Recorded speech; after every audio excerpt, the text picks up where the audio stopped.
వాళ్ళు మీరు కూడా మేము 39 మంది ఉన్నాం, వాళ్ళు 64 మంది ఉన్నారు, మిడిసిపడుతున్నారు అధ్యక్ష. ఎంత అధ్యక్ష తేడా?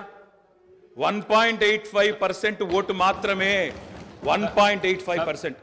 అధ్యక్ష, ఈ రకమైన మిడిసిపాటు మంచిది కాదు. గౌరవ కేటీఆర్ గారు, సబ్జెక్ట్ డీవియేషన్ కాకుండా నేనేం అవ్వలేదు సార్, ఆయన చెప్పిన దానికే చెప్తున్నా. మిమ్మల్ని అక్కడ కూర్చోబెట్టారు అంటే చెప్తున్నా అధ్యక్ష, ఎక్కువ తేడా ఏం లేదు సార్, మిడిసిపాటు వద్దని చెప్తున్నా సార్. అధ్యక్ష, నీళ్లు, నిధులు, నియామకాలు, ఇది మా ఉద్యమ నినాదం.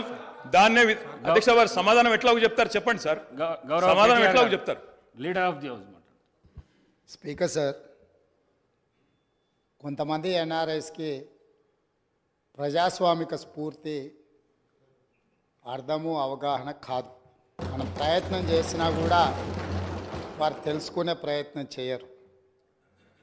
ప్రజాస్వామ్యంలో 49కి 0 వాల్యూ ఉంటుంది, 51కి 100% వాల్యూ ఉంటుంది. ఎందుకంటే 51% ఓట్లు, 51% నెంబర్ ఉన్న వాళ్ళు ప్రభుత్వాన్ని ఏర్పాటు చేస్తారు. 49% ఉన్నవాళ్ళు ప్రతిపక్షంగా కూర్చొని ప్రభుత్వం తీసుకునే పరిపాలనలో నిర్ణయాలను, శాసనాలను సహేతుకంగా విశ్లేషించి సలహాలు, సూచనలు ఇస్తారు. సలహాలు, సూచనలు ఒకవేళ ప్రభుత్వము పెడచెవిన పెడితే నిరసనలు, ధర్నాలు, రాస్తారోకలు చేస్తారు. అవసరమైతే ఆమరణ నిరాహార దీక్షలు చేసిన కూడా సందర్భాలు ఉన్నాయి. ఆ స్పిరిట్ను తీసుకోవాలి తప్ప వాళ్ళు 64 ఉన్నారు, మేము 39 మంది ఉన్నాం, మేము అచ్చోసిన ఆంబోతుల్లాకున్నాం, మేము పోడియంలోకి వచ్చి కుస్తీలు కొట్లాడతాం, ఈ రకమైన భాష వారి గౌరవానికి కానీ ఈ సభను నడిపించుకోవడానికి కానీ సహకరించదు. రెండవ అంశం, పదే పదే గత పాలన గురించి, గత ప్రభుత్వాల గురించి మాట్లాడుతున్నాను. సరే, వారు ఏం మాట్లాడతారో మొత్తం విన్నాక రిప్లై చేద్దాం అనుకున్నాను. కాకపోతే నా రిప్లై కోసం వారు తహతహలాడుతున్నారు. గత పాలనలో యూత్ కాంగ్రెస్ వైస్ ప్రెసిడెంట్గా కల్వకుంట్ల చంద్రశేఖరరావుకు అవకాశం ఇచ్చిందే కాంగ్రెస్ పార్టీ. సింగిల్ విండో డైరెక్టర్గా ఎన్నికల్లో పోటీ చేయడానికి ఇస్తే కాంగ్రెస్ పార్టీ తరఫున నిలబడి ఓడిపోయిందే చంద్రశేఖరరావు.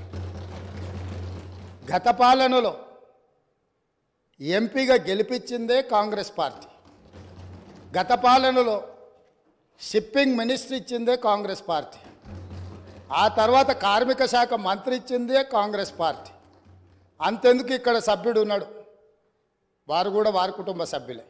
ఎమ్మెల్యే కాకుండానే మంత్రిని చేసి తర్వాత ఎమ్మెల్యేగా ఎన్నిక చేయడానికి సహకరించిందే కాంగ్రెస్ పార్టీ. ఈరోజు వాళ్ళు ఏ పేరైతే వినోద్ అనుకుంటున్నారో ఆ రాజశేఖర రెడ్డి గారే ఆ మంత్రివర్గంలోనే